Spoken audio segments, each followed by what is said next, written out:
I want to talk with you a little bit about terrorism, communication, and the mass media. So, terrorism is communication.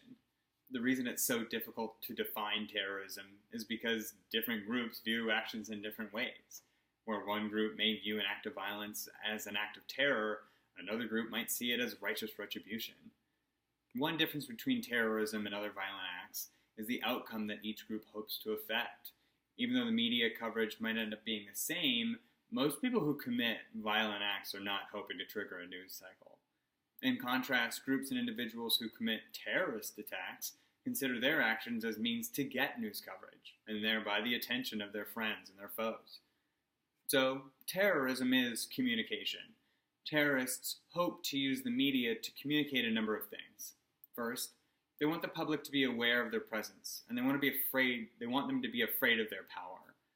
They want the public to recognize their political opinions, and they hope for some kind of respect. And they also want to be perceived as a legitimate group, capable of changing things. Now, it should come to no surprise then that the reason terrorists continue to commit terrorist attacks is because a lot of the time they achieve these goals.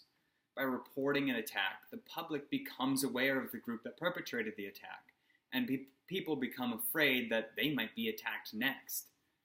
Most of the public that consumes this media is appalled by the attack, but people who sympathize with the terrorists' political opinions recognize the ally. They may begin to support them. Therefore, in communicating to the public about a terrorist attack, the media gives legitimacy to the attackers. But attacks are not the only way that terrorists utilize the media. In the 19th century, European anarchists published newspapers with the intent of subverting the lying mainstream press. Of course, these publications were propaganda, hoping to recruit sympathizers, which worked. This evolved through the 20th century, and terrorists eventually adopted the speed and the spread of information that the internet provides. But the internet, of course, has given terrorists more tools than just propaganda. Terrorists use social media to spread their message directly to their intended targets without the need for a publishing medium.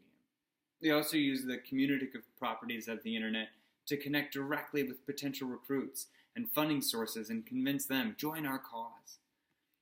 Helpful in creating propaganda, the internet also provides content creators with information which they can leverage to make their political statements. And of course, the internet makes coordination and preparation of an attack that much easier. It's more difficult for law enforcement to track digital communications, so terrorists do not even need to meet in person, directing all of their planning online. So what's the effect of this mediated terrorism? Well, terrorists are now able to communicate directly to the world at a moment's notice. Whether through a physical attack or a media bomb, there's always the threat that a terrorist's message is going to enter your space. But a lot of this depends on the nature of our media.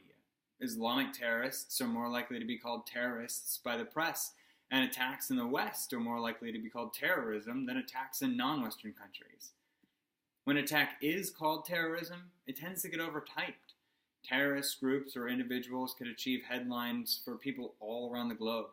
If they choose, they can even leverage this notoriety to gain a platform which they can then use to spread their ideology. Okay, yes, this works. So what do we do? Well, despite the freedom of social media, terrorists still rely on mainstream media to propagate information, though even in liberal democracies there are plenty of laws to restrict hate speech. In non-free countries, information is much more easily suppressed. Reporting is different than hate speech, though. Sometimes the media will hold off on reporting just because of the sensitivity of the topic, but this never lasts. What typically happens then is the government will deny the press access to certain information, like names or group affiliations. But again, this is just a temporary solution.